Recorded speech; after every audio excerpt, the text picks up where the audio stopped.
নয়।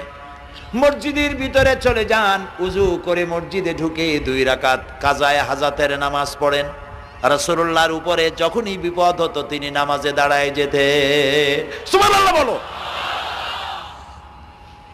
আপনি কেন যাবেন একটা কবরের কাছে?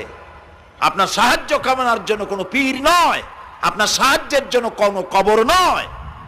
সাহায্য পাওয়ার জন্য কে? আল্লাহ চান আপনার ঈমানটা খালেস হোক। আল্লাহ তাআলা এটা বরদাস্ত করতে পারেন না যে মানুষ কারো কাছে গিয়া আরেকজনের কাছে গিয়ে নথি স্বীকার করুক। আল্লাহ সহ্য করেন না। ইন্না শিরকা লাযুলমুন আযীম, শিরক হচ্ছে মস্ত বড় জুলম, অত্যাচার। আল্লাহ সব থেকে অপছন্দ করেন কোন গুনাহ বলেন? শিরক। আল্লাহ সহ্যই করেন না। কেন করেন না? একটা যুক্তিতে আসে।